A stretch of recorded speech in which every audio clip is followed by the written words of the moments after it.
ini Pak, setiap saya mau ceramah ibu-ibu tegang. Dia bilang pasti poligami lagi ngebahas itu Ustaz. Nah, ibu-ibu polisi tenang, tidak usah cemas soal poligami. Mana ada polisi berani poligami? Tidak ada polisi berani poligami, tidak ada. Mana polisi tidak ada takut sama istrinya? Semua polisi takut sama istrinya. Lihat, saya tanya, Bapak takut sama? Maka cak memang tong ini di belakangnya. Cek. Coba saya tanya, dia bilang sebenarnya itu polisi Ustaz tidak takut sama istri, cuma takut sama istrinya komandan. Dan ini komandan takut juga sama istrinya.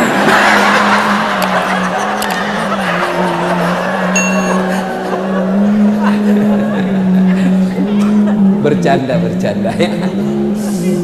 Tapi Ibu Kapolres waspadalah. Suami ibu ini pangkatnya tinggi, gagal lagi. Susah mengawalnya ini suami yang seperti ini. Menjaganya sangat sulit, susah menjaga suami yang gagah. Apalagi kalau tinggi pangkatnya, sangat sulit. Maka bagaimana cara menjaganya? Jagalah dengan kembalikan kepada Allah. Minta tolong kepada Allah, ya Allah lindungi suamiku. Tidak usah diinterogasi 24 jam. Baru 1 jam pergi menelpon, di mana Ki Pak? Di mana Ki? Saya di kantor. Bohong, coba foto baru kirim. Wah, setengah mati kita kalau kau kasih begitu Ki Bos. Ada memang juga itu istri begitu. Kalah Kapolres. Sedikit-sedikit periksa, di mana? Di kantor. Bohong, coba kau selfie. Mana-mana video call, masuk. Maka cak memang toh ini bagus nih tadi. Mana teknisinya itu tadi? Sudah bagus tadi itu Pak. Ya. Waqalaidan Allah kemudian berfirman, Bismillahirrahmanirrahim. Innallaha wa malaikatahu yusalluna ala nabi. Ya ayyuhalladzina amanu sallu alaihi wa sallimu taslima. Sesungguhnya Allah dan para malaikatnya bersalawat kepada Rasulullah Muhammad sallallahu alaihi wasallam. Maka wahai orang-orang yang beriman, bersalawatlah kalian kepada Rasulullah dengan sebaik-baik salawat. Salatullah salam ala toha rasulillah. Salatullah salamullah ala yasin habibillah. Saya kalau di Sulawesi saya salawat begini ikut semua jamaahku. Di sini dia lihat-lihati saya. Dia kira barangkali saya nyanyikan. Ayo sama-sama. Salatullah ala toha rasulillah. Salatullah salamullah ala yasin habibillah. Ibu bapak saudara-saudara sekalian teristimewa yang kita hormati, tamu spesial kita hari ini Bapak Bupati Luk Banggai, Bapak Kajati, insya Allah mudah-mudahan jadi Kajari, Bapak Kajari Kabupaten Banggai, Bapak Kapolres berta seluruh jajaran, Ketua Pengadilan dan Ketua DPRD Kabupaten Banggai yang menjadi contoh buat kita semua. Masya Allah. Apa contohnya? Pak Bupati PDI Perjuangan, wakil beliau Gerindra, ndak ngamuk-ngamuk. Di Jakarta gitu baku ribu-ribu, kita jantung makiku ribu-ribu, kamu bukan jadi ikut anggota DPR. Coba belajarlah kita dari sini. Nah, kali ini kita tablik akbar, temanya memelihara ukhuwah, memelihara persaudaraan. Itu inti pembicaraan kita. Dua pembicara sebelumnya mengajarkan kepada kita untuk bersaudara, jangan berpecah belah. Dan persaudaraan itu biasanya selalu diawali dengan banyak teman. Saya mau tes hari ini, Polri, saya kasih hadiah. Siapa anggota Polres Banggai yang bisa menghafal 5 sahabatnya, namanya temannya? Ayo, saya kasih hadiah. Ayo, 5 mau, jangan mau 10. 5 teman kalian, polisi, sama-sama polisi, namanya lengkap. Siapa yang hafal? Saya kasih hadiah. Ayo, angkat tangan. Ayo, sini bos. Ya, kita buktikan. Ya. Alhamdulillah. Pak Deki, tapi sebelum jawab pertanyaan itu ada passwordnya. Pertanyaannya, siapa namanya neneknya Kapolres? Ayo, apa ini? Jawab memang nih. Belum tentu juga dia tahu ini orang. Belum tentu juga dia tahu ya, ini namanya polisi yang tidak kehilangan akal. Siapa namanya? Neneknya Kapolres, Abdul Latif. Belum tentu juga Bapak tahu. Atau lebih gampang lagi, silakan mohon izin saya tanya sama Kapolres. Lebih aman. Nah, coba Bapak sebut 5 sahabat Bapak di kesatuan Bapak. 1. Chandra Esa. 2. Sugimin Esa. 3. Ronald Esa. 4. Sukarman Esa. 5.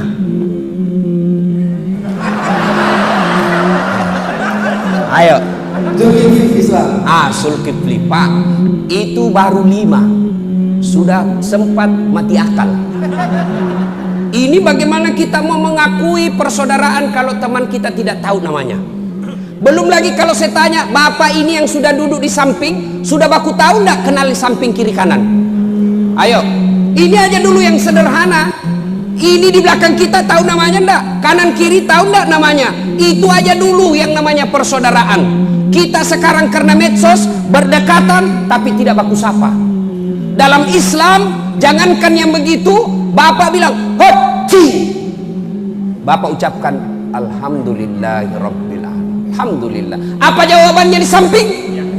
Yarhamkallah. Samping itu dia jawab lagi yahdikumullah. Sudah itu apa? Ya sudahlah. Itu artinya tidak boleh orang cuek di samping kita. Hati, alhamdulillah. Yang di samping kita tidak boleh diam. Kau jawab yarhamkallah. Sudah itu tidak boleh kau cuek juga di sampingmu. Yahdikumullah. Itu Islam. Hari ini nama samping kita saja tidak.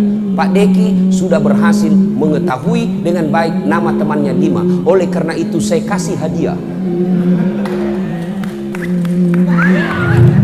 100.000 rupiah. Bos, beda rasanya itu uang Kapolres dengan uang Ustaz. Sudah, terima kasih Pak Deki. Silakan duduk. Makasih. Pak, ada yang punya korek?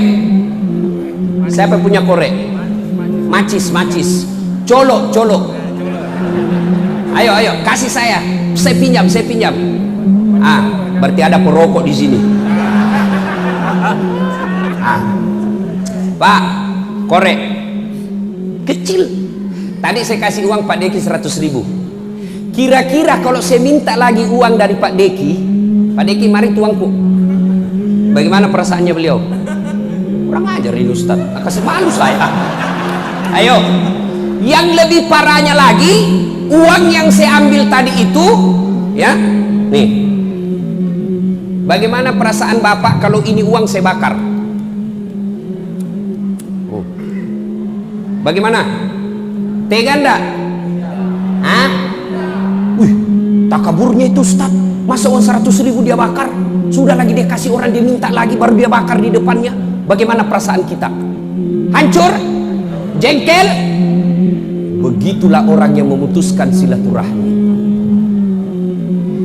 Rasulullah sallallahu alaihi wasallam bersabda, Tabe ambil kembali yang punya korek. Saya doakan mudah-mudahan berhenti merokok.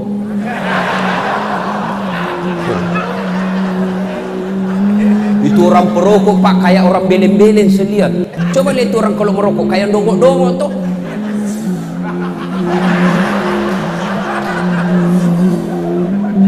Itu aja dikerja 10 menit. Sekali-kali isap kunyah. Masa uang 20.000 kau buang-buang? Baru kita itu yang tidak merokok Pak, di sampingnya perokok. Pas kita pulang biar celana dalam bau rokok juga Pak. Jadi Bapak kalau merokok jangan tularkan asapnya ke kami ini yang tidak merokok. Bagaimana caranya? Kau bawa kantong kresek, bawa ke kantong plastik, isap. Sudah simpan di dalam sini, jangan kau buang. atau sekali bungkus kepalamu. Ah, tidak masalah itu, Mas. Jangan marah Pak ya, jangan marah ya. Saya doakan Bapak berhenti merokok, pembeli rokoknya kita pergi umroh sama-sama. Itu, amin. Nah, Ibu Bapak, kenapa saya kasih contoh tadi uang dibakar? Nah, Rasulullah bersabda, "Sittatu asyain tukhbitul amal." Ada 6 sifat perbuatan yang menghancurkan amal kebaikanmu. Coba, dia makan kita punya kebaikan, dia hancurkan segala kebaikan-kebaikan kita. Ibarat kertas dengan api. Coba lihat itu tadi, begitu disulut api, sekejap habis itu kertas. Begitu juga orang yang punya sifat 6 ini, dia hancurkan amal-amalnya.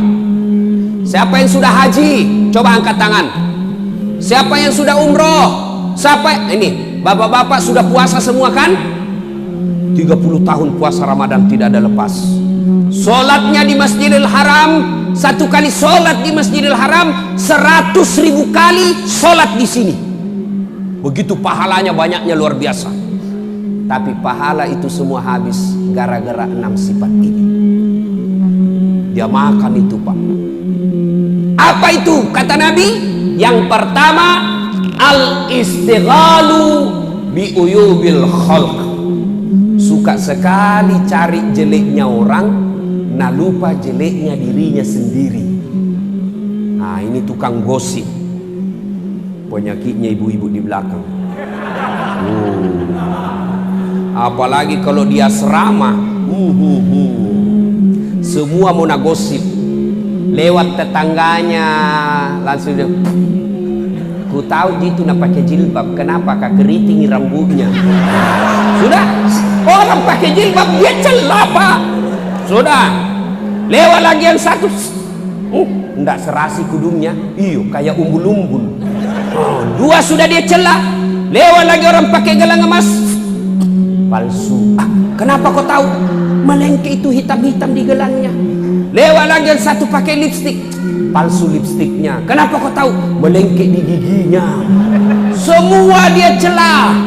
Jangankan manusia biasa, Nabi saja dia celah.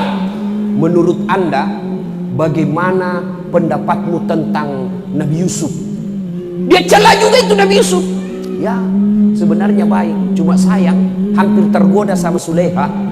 Nabi saja dia celah Pak. Bagaimana menurutmu Nabi Nuh? Nabi Nuh baik, beriman kepada Allah, tapi sayang anaknya kafir. Coba, semua siapa dia celah Pak. Orang seperti ini habis amalnya. Maka kata Nabi, beruntung orang yang terlalu sibuk mencari dirinya sendiri, mencari kekurangan dan aib dirinya sendiri, sehingga tidak punya waktu untuk mencari kejelekan orang lain. Itu kita kan terlalu sibuk Pak, kejelekannya orang. Biasa ibu-ibu bertetangga. Pertama cerita sinetron Gina cerita pertama Pak. Bagaimana menurutmu itu tadi malam sinetron? Wah, jelek betul sifatnya itu suaminya, kasihannya. Lama-lama cukup ribut. Kenapa? Seperti tetangga tak. Langsung tetangga jadi korban. Langsung dia bilang, iyo, kasihan ya, setengah mati suaminya, pergi pengajian kiri kanan, istrinya selingkuh. Coba, apa gunanya kita cerita seperti ini Bu? Ibu-ibu saya tanya, ada ndak yang istri yang senang suaminya selingkuh? Ada? Jawab dulu Ibu, ada ndak? Tidak ada. Lalu apa gunanya kita cerita? Ayo. Maka istri yang baik, majelis taklim yang baik, anggota bayangkari yang baik, yang taat dalam agama, datang tetangganya bawa gosip, saya dengar innalillahi wa inna ilaihi na'udzubillah bin zalik. Kita berlindung kepada Allah dari keburukan seperti itu. Belum tentu suami tak lebih baik dari dia. Itu baru istri yang baik. Ini tidak Pak, baru iyo, saya tahu itu. Begitu memang, padahal dia tidak tahu. Suka sekali codo, ikut campur. Barang siapa ibu-ibu yang suka ikut campur, maka nasibnya seperti tauge. Tahu tauge? Bapak-bapak tahu tauge? Coba lihat itu tauge. Suka ikut campur toh? Kita bikin pecel, ada. Gado-gado, ada. Soto Banjar, ada. Ikan doang, ada. Tahu isi, ada. Karena dia selalu ikut campur, maka Allah takdirkan seluruh tauge dari Sabang sampai Merauke tidak ada yang lurus, semua bengkok.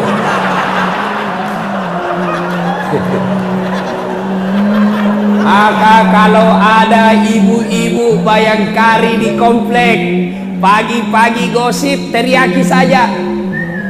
Pagi-pagi toge ini ye. Ayuhibbu ahadukum, sukakah kamu memakan bangkai sesamamu manusia?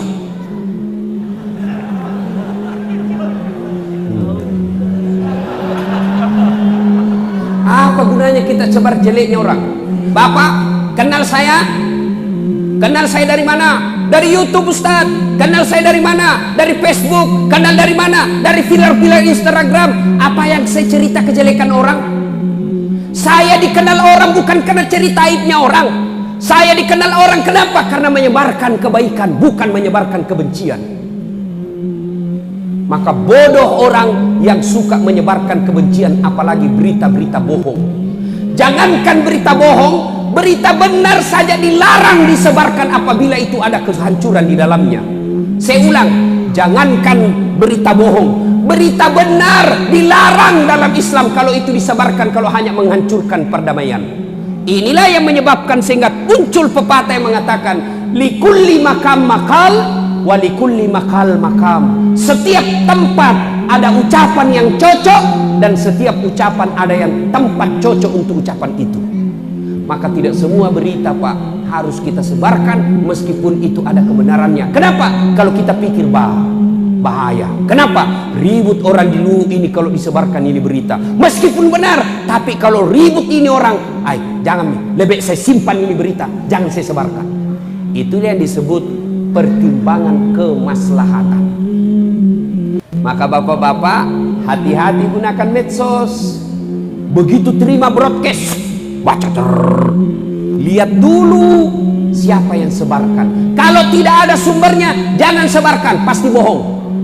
Sumber itu artinya portalnya, sumber informasinya, sumber linknya jelas. Misalnya Kompas, Detik.com atau Republika, itu berarti betul. Kalau dia cuma abal-abal, tidak jelas apa itu sumbernya, jangan. Nanti bapak sebarkan, sebarkan. Ada orang tersinggung, dilapor, masuk bapak penjara. Orang jadi anggota DPR, bapak masuk penjara. Pikir dia. Ini yang tim sukses. Ada tim sukses di sini. Ada tim sukses. Kalau bapak jadi tim sukses, jadilah tim sukses seperti tim suksesnya Khadijah ketika ingin melamar Muhammad sallallahu alaihi wasallam. Namanya Nafisah. Jatuh cinta Khadijah kepada Nabi. Khadijah selalu sebut, baik ini pegawai tak Muhammad, jujur, disiplin, baik kinerjanya. Nafisah berkata, jatuh cinta ini bunda sama Nabi. Waktu itu Nabi Muhammad 25 tahun belum jadi Nabi. Akhirnya apa? Nafisah jadi tim sukses yang menjaga kedua belah pihak, menjaga harga diri kedua belah pihak, tidak mempermalukan Khadijah dan tidak mempermalukan Nabi. Dia datang kepada Muhammad. Muhammad, apa? Kata Nafisah, bagaimana menurutmu kalau ada perempuan suka kok? Alhamdulillah. Tapi ini perempuan lebih tua dari kamu, tidak jadi masalah. Tapi 2 kali janda, tidak jadi masalah. Tapi ini bosmu, tidak jadi masalah. Yang jadi masalah, betulkah dia suka saya? Nah bilang Nafisah, tenang mas bro, saya punya urusan. Tapi tidak ada hadis bilang mas bro, tidak ada. Ini gayanya dasar latif. Nafisah lalu datang kepada Khadijah dan berkata, bunda, bagaimana menurut bunda kalau ada laki-laki suka ki? Alhamdulillah rezeki. Tapi masalahnya ini laki-laki lebih muda dari kita, tidak jadi masalah. Lebih muda 15 tahun, tidak jadi masalah. Tapi pegawaimu tidak jadi masalah. Yang jadi masalah, betulkah dia suka saya? Nabila Nafisah, tenang bunda, saya punya urusan. Coba, begini mestinya tim sukses. Jangan disuruh bikin baleho 5, hilang 2. Disuruh bikin baleho 10, hilang 5. Pergi meras kiri kanan, siap pak. 1 kecamatan, aman suara. Tapi ada proposal ini pak. Ini yang kasih stres caleg. Siapkan dah, mau petunjuk, siap. Aku petunjuk kerja saya, operasionalkan dah.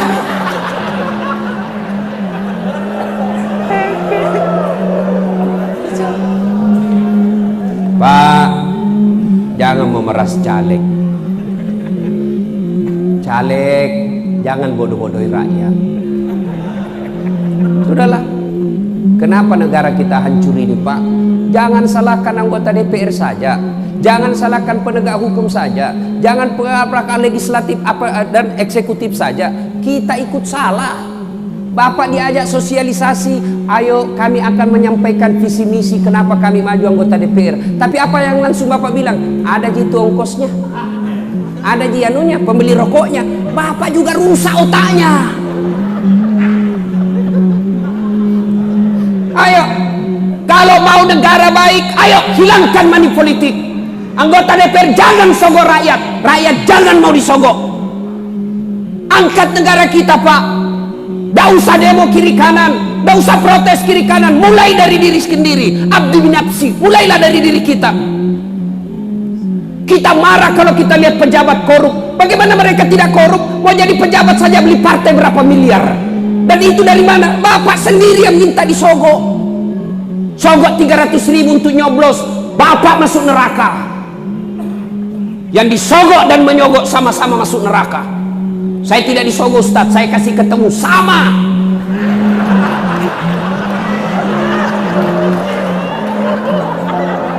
Pak, 2019 17 April, bantu negara kita dengan baik. Dengan cara apa? Jangan mau disogok. Pilih pemimpin yang bapak yakini, tidak usah bertengkar. A bagus, B bagus, 1 bagus, 2 bagus, silakan, tidak usah bertengkar. Tapi ingat, semua yang bapak coblos demi Allah ditanya nanti tanggung jawabnya di akhirat. Kenapa kau pilih itu? Apa masalahnya? Kenapa kau pilih itu? Apa sebabnya kau pilih dia? Apa? Mari, apa alasanmu? Kalau bapak mencoblos hanya dikasih 300.000, asari kupis saru-sari. Bersekutu dengan jahat-jahat pula hukumnya. Bapak kalau mau bantu kepolisian, ada orang datang bawa beras, bawa baju, bawa money politik, rekam, bawa di polisi, lapor di Panwas, tangkap itu merusak negara kita. Setuju? Setuju? Betul? 500.000. Pak, bagaimana tidak rusak negara kita, Pak? Mau jadi anggota DPR harus ada biaya sosialisasi. Akhirnya orang yang baik, cerdas, jujur, tidak berani maju pil caleg, tidak ada uangnya. Akhirnya yang menjadi caleg, apa, pengusaha-pengusaha tipe C, tambang tipe C. Akhirnya apa? Bapak dibeli 300.000. Begitu terpilih bapak tidak datang. Kenapa itu anggota DPR tidak pernah datang ke kami? Kenapa mereka tidak pernah datang reses ke kami? Apa dia bilang anggota DPR? Ngapain saya datang sama kamu? Kan sudah mau kuku bayar. Masih mau kok. Yang ketawa, saya serius ini. Ayo, 2019 saatnya memperbaiki negara. Dengan cara apa? Bapak jangan buta politik, jangan bercerai-berai, jangan berpecah belah. Datang tim suksesnya A nomor 1, ini, alhamdulillah bagus. Datang tim suksesnya 2, alhamdulillah bagus. Siapa kita pilih nanti sambil berhajat kepada Allah. Saya salat istikharah dulu, nanti di TPS saya tentukan. Sudah. Jangan siapa? Ini di atas 5 suara Pak, tapi 500.000 1 suara. Siap Pak. Sudah dikasih 500.000, begitu pergi TPS ada yang kasih 600.000, lupa 500.000. Ini yang kasih hancur negara. Akhirnya apa? Bagaimana negara? Coba kita lihat, jembatan belum diresmikan sudah roboh. Bagaimana tidak roboh? Semennya tidak sesuai. Bagaimana tidak sesuai semennya? Kenapa? Sudah diambil jatah 20% proyek. Bagaimana tidak keluar 20%? Sudah habis waktu sosialisasi. Maka kita juga ikut berpartisipasi merusak negara kita. Kontraktor, jangan kasihan ambil uang rakyat. Ada kontraktor di sini? Ada? Ada? Biarkan dia kerja proyek, tapi ketahuilah Pak, semua proyek yang Bapak kerja nanti di akhirat ditanya itu kalkulasinya Pak. Pernah dengar kontraktor di akhirat? Pernah? Baku SMS lah ini penghuni surga sama penghuni neraka. Dia bilang penghuni neraka, bagaimana kabarmu di surga Mas Bro? Dia bilang, enak sekali di sini bos. 1 laki-laki 7 bidadari, perawan terus tidak pernah kentut. Jadi Bapak ini siapkan saja fisik Pak, 1 laki-laki 7 bidadari yang Bapak hadapi. Lalu kata penghuni surga, kamu bagaimana kabarmu di neraka? Dia bilang, tidak ada enaknya di sini. Di blender jadi terus. Dia bilang penghuni neraka, bolehkah kami jalan-jalan ke situ? Dia bilang, boleh di sini Mako. Bagaimana caranya? Kamu bikin jembatan dari neraka, kami juga bikin jembatan dari surga, ketemu di tengah. Oke? Setuju? Setuju. Lelang proyek. Keluar pemenang tender. Waktu pekerjaan 3 hari. Hari pertama jembatan dari neraka sudah selesai 50%. Hari kedua selesai 7%. Hari ketiga tuntas selesai. Sudah sampai di tengah ini neraka. Dia lihat, kenapa ini jembatan dari surga belum dimulai-mulai? Teriaklah ini dari neraka. Dia bilang, kenapa belum mulai proyekmu? Kami sudah sampai di tengah. Apa kata dari surga? Bagaimana mau dimulai? Pemborong, kontraktor, pengawas, panitia ada semua di situ.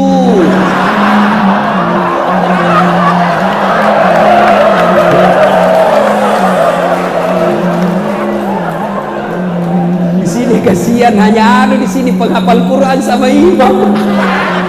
Selalu salah kalkulatornya. Ini cerita tapi berpikirlah bapak-bapak kepala dinas. Yang suka kerja sama panitia, hati-hati Pak Kajari menunggu. Bapak saudara-saudara sekalian, kembali pada pokok persaudaraan. Wa'tasimu bihablillahi jami'an wa la tafarraqu. Berpegang teguhlah engkau kepada tali persaudaraan agama Allah dan janganlah bercerai-berai. Saya tanya, Bapak tiap hari makan nasi? Ya? Berapa kali makan sehari? Minimal 3 kali. Kenapa enak makan nasi? Kenapa? Ada yang tahu? Kenapa enak makan nasi? Karena makannya sama-sama. Coba kalau nasi dimakan satu-satu, mana enaknya? 1 biji. Wah, sampai sore tidak selesai Pak. Maka orang yang berpecah belah jelek itu Pak. Kita makan enak itu nasi. Kenapa? Karena kita makan sama-sama itu satu kempal. Coba kalau satu-satu biji, repot nak makan itu Pak. Coba, ayo. Tadi ada hujan, enak nak hujan? Ditunggu para petani. Kenapa nyaman hujan? Kita berhujan-hujan waktu kecil. Kenapa? Karena turunnya rame-rame. Coba kalau hujan turun satu-satu, lama baru selesai Pak. Maka tidak ada senang itu yang bercerai-berai Pak. Bersatu kita teguh, bercerai kawin lagi. Ulama mengajarkan umat Islam itu seperti jari ini. Coba lihat jari ini Pak, kompak, berbeda. Ada kelingking, ada jari manis, ada jari tengah, ada telunjuk, ada jempol. Enak, berbeda fungsi, berbeda tempat, tapi satu tujuan, bekerja menyenangkan apa yang diperintahkan oleh saraf. Kenapa ini hebat? Coba kalau dia bersatu, jempol jari-jari menyatu, dia bisa kasih gugur kepalanya orang kalau kau ganggu istriku. Jaga kok kalau kau ganggu istriku, jaga kok. Coba, kenapa? Karena dia kompak. Kalau dia cuma sendiri Pak, apa yang bisa dikerjain di jari kelingking? Apa bisa dikerja? Apa bisa dikerja? Artinya apa? Orang yang suka bercerai-berai nasibnya seperti cleaning service, seksi pembersihan. Menyatu, Pak. Coba Nabi jelaskan, orang Islam itu seperti badan ini. Coba lihat badan kita, Pak. Tangan kanan sakit, tangan kiri yang selesaikan. Gatal tangan kanan, kiri yang garuk. Gatal tangan kiri, kanan yang garuk. Gatal dua-duanya kerja sama. Begitu mestinya kita orang yang ada di Liwu. Berbeda fungsi. Coba, umat itu seperti satu sistem, satu mobil lah misalnya. Orang Islam itu, orang Luwu itu, Luwu Banggai seperti mobil, kompak, tidak boleh ada yang merasa lebih hebat. Pak Bupati tidak boleh merasa hebat dari masyarakat. Kenapa? Jadi bupati karena ada rakyat yang pilih. Kenapa? Contoh paling sederhana. Kenapa kita enak ceramah di sini? Bapak-bapak enak duduk. Kenapa? Karena ada yang bapak lihat ceramah. Saya tidak boleh merasa saya paling jago di sini. Kenapa? Mungkin bapak saya jago karena ada bapak dengar saya. Coba kalau saya ceramah sendiri tidak ada yang dengar, Pak. Orang lewat dia bilang, Pak Kapolres lama itu gila-gila Pak Ustaz. Coba, ini saja sudah jadi contoh. Ada jadi Kapolres, ada jadi bupati, ada kajari, ada ustadz, ada jamaah. Kompak kita, Pak, sehingga kita enak di sini. Pak Bupati tidak boleh merasa lebih hebat dari rakyat. Kenapa? Beliau jadi bupati karena ada rakyat yang pilih. Coba kalau tidak ada yang pilih, Pak, bapak dilantik tidak ada yang pilih, pasti orang bilang sakit-sakit kesentuh. Mengaku dikasih yang bupati.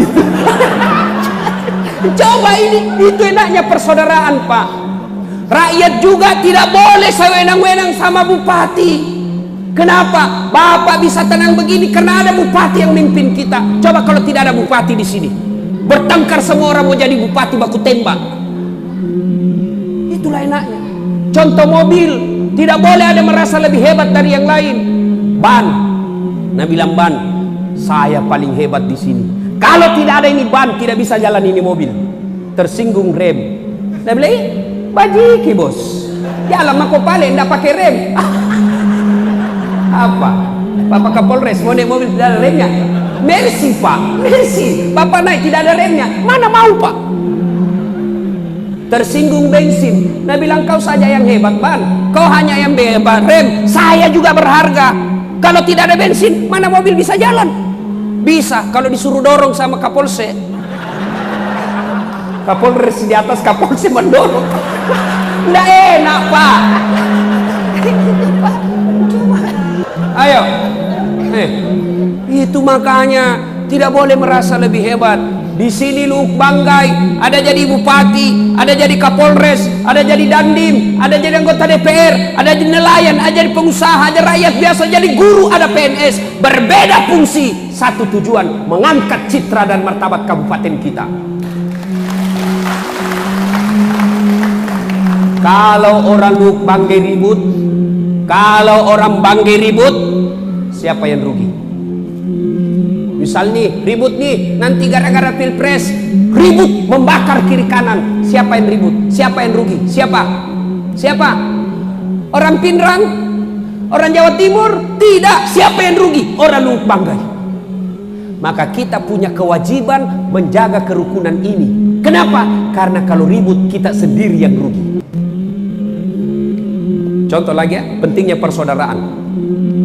Saya jalan malam-malam, jalan, tiba-tiba tahantu kakiku, kaki tahantu, otomatis mulut langsung meniup.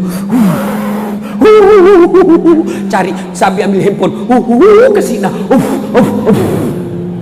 Padahal kaki yang tahantu ikut terlibat, mulut, tangan, mata ikut merasakan sakit. Tidak ada orang jalan-jalan tahantu kakinya, langsung rasa kok, sabsur kopi jalan. Jelas? Jelas? Wa'tasimu bihablillahi jami'an wa la tafarraqu.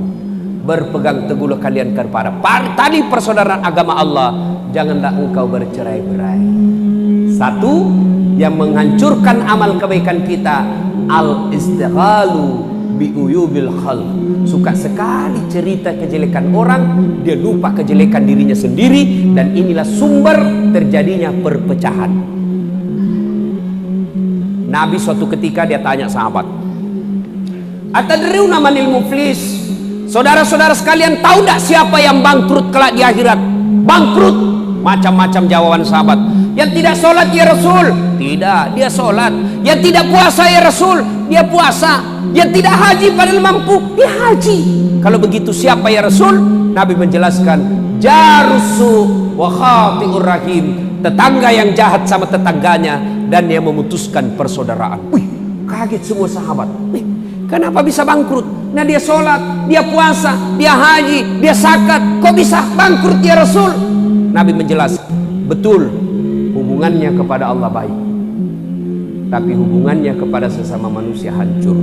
Ketika distor pahalanya di akhirat kelak, ya Allah, ini sholatku, datang tetangganya, tunggu dulu Tuhan, saya pernah di kesatuan sama-sama itu di Polres Banggai.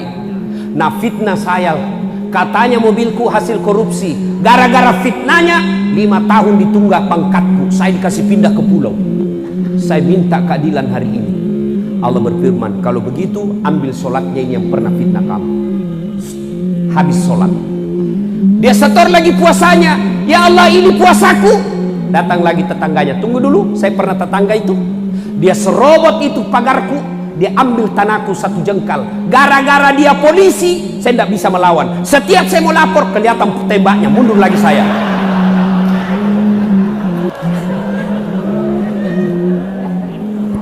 Saya minta keadilan hari ini Allah. Allah berfirman, kalau begitu ambil puasanya. Habis sholat, habis puasa. Datang lagi, dia store lagi. Ya Allah, ini hajiku. Datang lagi tetangganya, tunggu dulu Tuhan, saya juga pernah difitnah. Katanya anakku yang lurus rambutnya bukan anaknya suamiku, karena suamiku keriting rambutnya. Dia tidak tahu anaknya lurus rambutnya karena sudah direbonding. Gara-gara fitnah.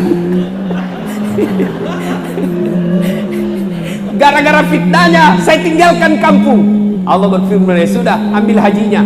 Habis puasa, habis salat, habis haji, masih ada orang yang datang. Saya juga pernah disakiti ya Allah. Lalu dia bilang yang tadi banyak amalnya, Tuhan, bagaimana lagi caranya? Nah, sudah habis amalku ini, dek nagaga amalku. Allah berfirman, supaya adil, ambil dosanya orang yang pernah kau sakiti hati. Makanya Nabi pernah jelaskan, andai saja boleh kau memilih dosa, dosa kepada Allah dan dosa kepada sesama manusia, 2 dosa jenis ini, maka lebih baik dosa kepada Allah. Kenapa? Taubatnya gampang. Sementara dosa kepada sesama manusia susah taubatnya. Kau harus cari yang bersangkutan. Kalau bapak dosa sama saya, 1 syaratnya, 1 bertobat, 2 mengakui, 3 tidak mengulang, 4 bapak datang minta maaf sama saya, 5 kalau berkaitan barang, kasih kembali barangku yang pernah bapak ambil. Ustadz, maafkan saya, kenapa? Pernah dulu kucuri sendal, kasih kembali sendalku. Baru betul. Selama bapak tetap ambil sendal saya, tobat bapak tidak diterima. Maka pegawai-pegawai yang pernah ngambil uang negara, kasih kembali pak, kasih kembali. Termasuk yang ngambil printer di kantor. Jangan ketawa, saya serius ini. Ambil kertas di kantor, anak-anak tulis skripsi, bapak ambil 1 rim, kasih kembali itu. Semen, atap kantor, gorden rumah dinas, kasih kembali. Selama bapak tidak kasih kembali, nanti kalau bapak mati disuruh pikul itu semua yang bapak pernah ambil. Suruh pikul pak, sambil menunggu nama tak diadili. Begitu lewat pegawai tak, kita pikul itu mobil, kursi, kipas angin, kulkas. Lewat pegawai, oh pantas hilang kulkas di kantor.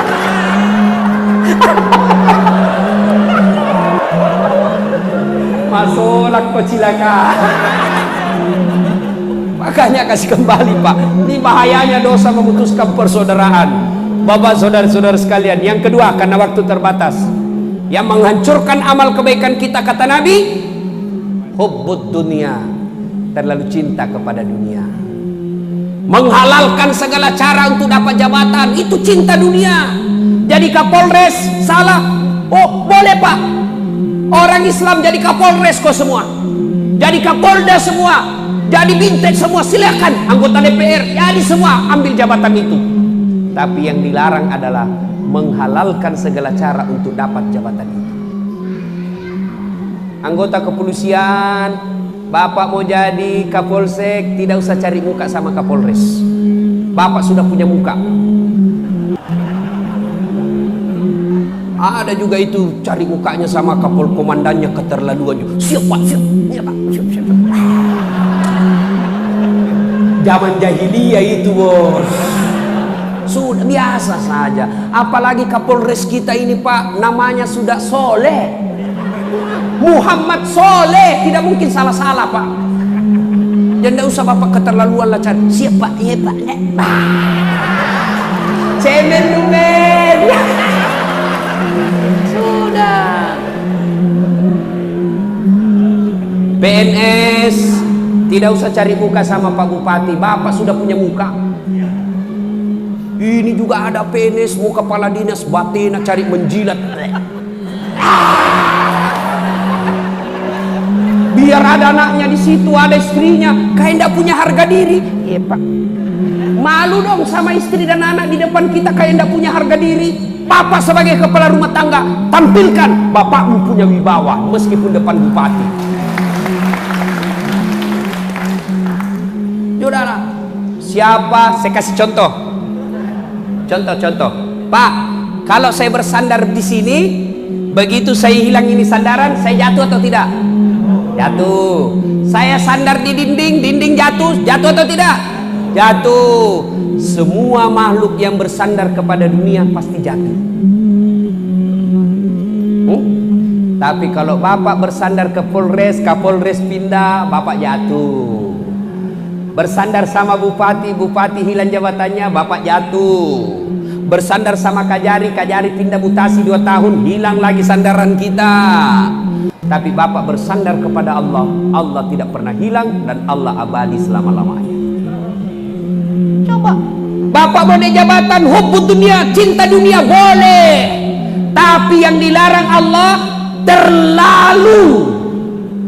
Saya bilang Umi Rama, terlalu. Saya ini peminatnya Umi Rama Pak. Kenapa? Lagunya Umi Rama bagus-bagus Pak. Coba lihat lagunya Umi Rama Pak. Berakit-rakit dahulu, berenang-renang ke tepian, sakit-sakit dahulu, susah-susah dahulu, lalu kemudian berbahagia. Laguna pegawai honor.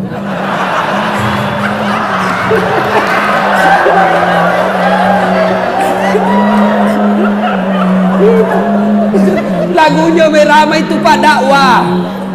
Coba pulang suaminya menyanyi lagi Bu, lagunya Merama.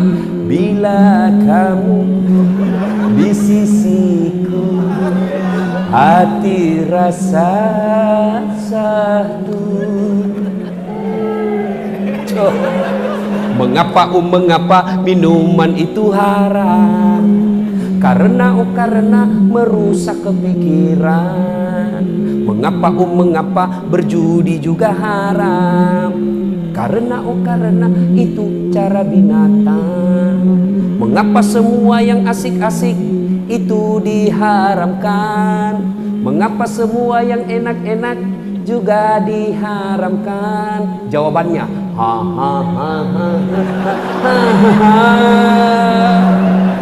itulah perangkap setan, umpannya ialah bermacam-macam kesenangan. Itu lagu Merama Pak, dakwah di dalamnya. Apa? Anak-anak apa? Pulang-pulangku berbadan dua.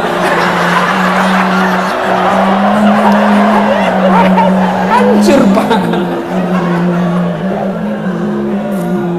Yuk, jadi bupati boleh, jadi anggota DPR boleh, jadi Kajari boleh, jadi pejabat boleh, jadi orang kaya boleh, silahkan. Allah tidak melarangnya. Yang Allah larang adalah menghalalkan segala cara untuk mendapat jabatan itu yang disebut terlalu cinta dunia. Mana lagi ciri-ciri cinta dunia? Takut putih rambutnya. Begitu berubah rambutnya sedikit, nak kasih sewer. Masuk di matamu, cik dah.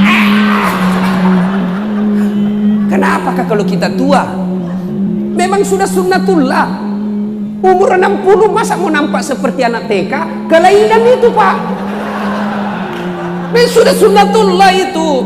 Terlalu cinta dunia, takut dibilang tua. Mana lagi terlalu cinta dunia, nganggap enteng ibadah. Itu terlalu cinta dunia. Hayya 'alas shalah. Sebentar. Meeting. Hayya 'alal falah. Tunggu, lagi ada tamu. Itu nganggap enteng dunia, itu nganggap enteng ibadah. Cinta dunia, dipanggil tidak mau datang.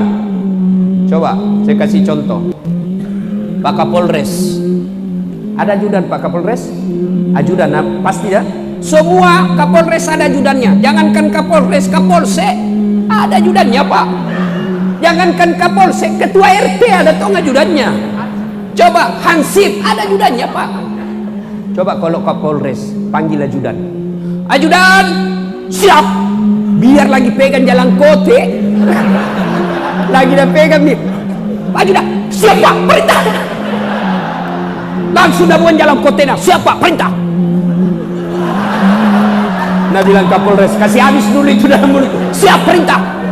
Itu enaknya polisi, Pak. Biar ditinjuk, siap salah. Ditinjuk perutnya, siap salah.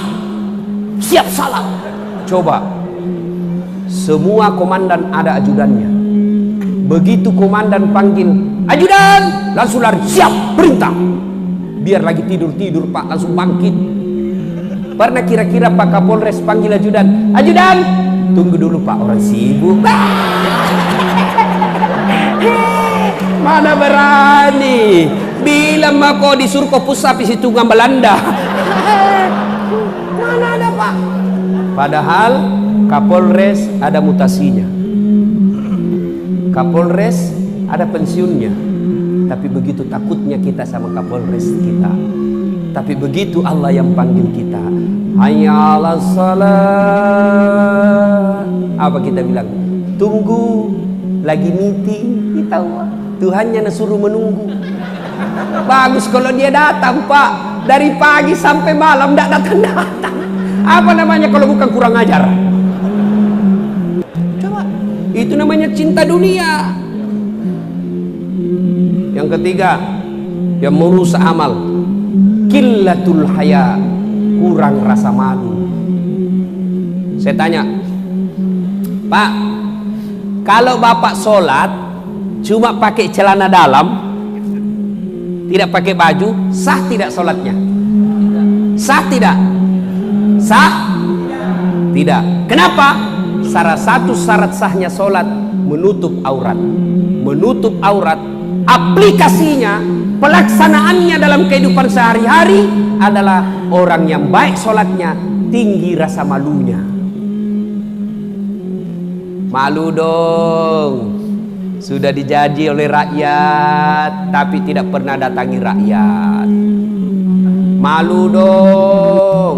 Digaji oleh negara jadi PNS, suruh ngurus KTP 2 minggu baru selesai. Begitu ada pelicin dibawa, siap, selesai, tunggu bagi sampai sore. Tapi begitu tidak ada pelicinnya, dia bilang habis tinta pulpennya Pak Camat. Malu dong seperti itu. Malu dong di pinggir jalan minta-minta uang. Kalau ada melanggar lalu lintas, cek, anak sekolah tidak mungkin ditahan. Mana nomor teleponnya bapakmu? Nih Pak. Pak, saya tahan anaknya Bapak dengan motornya. Bapak ini tidak sayang sama anaknya. Masa anak di bawah umur dikasih naik motor? Ini akibatnya bisa mati anaknya Bapak. Bapak, kalau sayang sama anak, datang ke Polsek. Saya tahan anaknya Bapak. Selama Bapak tidak datang, saya tahan anaknya. Itu baru polisi yang bagus.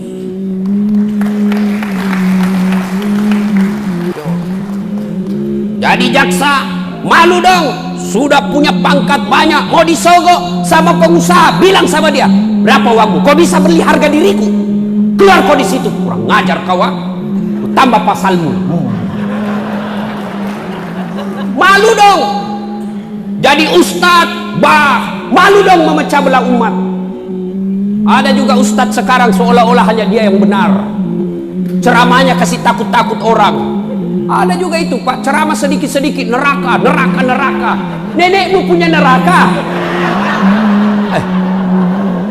Luasnya ini sorga bos, luas itu sorga, kasih masuki juga. Sedikit-sedikit neraka, bid'ah, masuk neraka. Maulid, bid'ah, tidak ada pada zaman Nabi. Isra Mi'raj, bid'ah, tidak ada pada zaman Nabi. Taksiyah, tidak ada pada zaman Nabi, bid'ah. Kalau begitu, tidak ada pada zaman Nabi. Tolong kau ceramah, jangan pakai mic. Kenapa? Zaman Nabi tidak ada mic. Saudara-saudara sekalian, marilah kita memanjatkan puji syukur kepada Allah. Subhanallah. Kenapa tidak ada mic? Syukur. Ada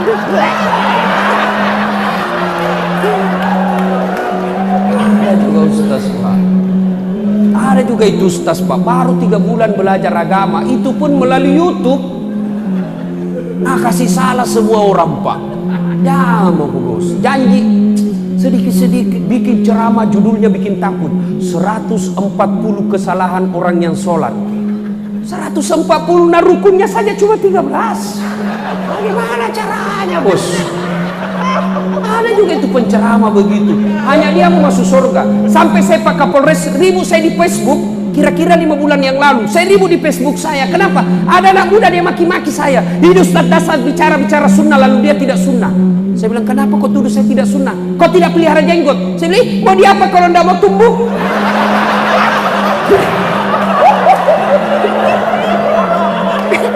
Gara-gara jenggot dia marah-marahin saya. Malu dong jadi ustadz bikin cemas orang. Malu dong jadi ustadz hanya ngancam-ngancam neraka saja, memecah belah umat. Saya juga heran kalau ada orang ceramah Pak bikin takut-takut, memaki orang, menghina orang. Nabi rasanya saya pelajari hidup beliau dari A sampai Z, tidak pernah lah beliau ceramah itu bikin takut orang. Ya. Nah, sebenarnya masih ada 2 lagi yang akan menghancurkan amal kebaikan kita, tapi waktu jualah yang membatasi kita. Sudah hampir maghrib, insya Allah lain waktu dan kesempatan. Intinya Pak, mari menjaga persaudaraan. Wa'tasimu bihablillahi jami'a wa la tafarraqu. Berpegang teguhlah kalian kepada tali persaudaraan agama Allah dan janganlah engkau bercerai-berai. Terima kasih Pak Kapolres, Bapak AKBP Muhammad Soleh. Saya doakan mudah-mudahan AKBP-nya hilang hurufnya 1 menjadi AKP. Beda itu kan, kalau AKBP dengan AKPD beda. Mudah-mudahan segera lagi menjadi bintang. Tapi terakhir, ada caleg di sini? Banyak? Pak, pakai rumus saya. Sangka baik. Saya dulu waktu tamat SMA daftar ke tentara. Akabri penerbang, karena ada sepupuku kalau pulang banyak lamban-lambannya Pak. Kalau jalan begini dia jalan. Daftarlah saya jalan Garuda depan Pertamina Makassar. Begitu saya tes fisik tidak lulus. Kenapa? Ceper. Tidak cukup tinggiku Pak. Saya protes kepada Allah waktu itu, ya Allah kenapa kau lahirkan saya dalam keadaan pendek? Kau tidak rugi jadi Tuhan kalau saya jadi tentara. Temanku lulus Pak, padahal tidak pernah nakala nilaiku. Lulus. Sekarang dia Polda Sulsel, dia reserse 1 bunga-bunga.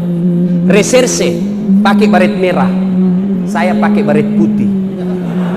Alhamdulillah, dengan baret putih yang saya pakai, mulai baret hitam sampai baret merah kucaramai ko semua. Pak, Bapak sudah sosialisasi, sudah sebarkan baleho, sudah bikin kajian-kajian taklim, pengajian-pengajian, bagi-bagi kartu nama. Ternyata Bapak tidak terpilih. Percayalah, bukan itu yang terbaik buat Bapak. Sangka baiklah kepada Allah. Apa yang Allah kasih, itulah yang terbaik. Dulu saya keberatan kenapa saya tidak jadi tentara. Alhamdulillah sampai sekarang saya jadi ustadz. Andai saja dulu saya jadi tentara, sampai sekarang saya masih hormat-hormat Pak. Siap. sekarang tentara hormat sama saya. Kenapa? Allah kasih yang terbaik. Bapak jadi anggota DPR tidak terpilih, Allah tahu kalau Bapak jadi anggota DPR disita, masuk KPK, ditangkap satu kantor. Allah tidak mau Bapak ditangkap. Jelas? Nah, inilah tausiah kita, mudah-mudahan ada manfaat. Terima kasih Pak Kapolres, terima kasih Pak Bupati, Pak Kajari. Mudah-mudahan Allah Subhanahu wa taala melimpahkan rahmat dan kasih sayangnya kepada pejabat-pejabat kita sehingga memimpin negeri ini dengan baldatun thayyibatun wa rabbul ghafur. Terima kasih, lebih dan kurangnya mohon dimaafkan. Nun wal kalam ya masrun billahi fi sabilil haq. Assalamualaikum warahmatullahi wabarakatuh.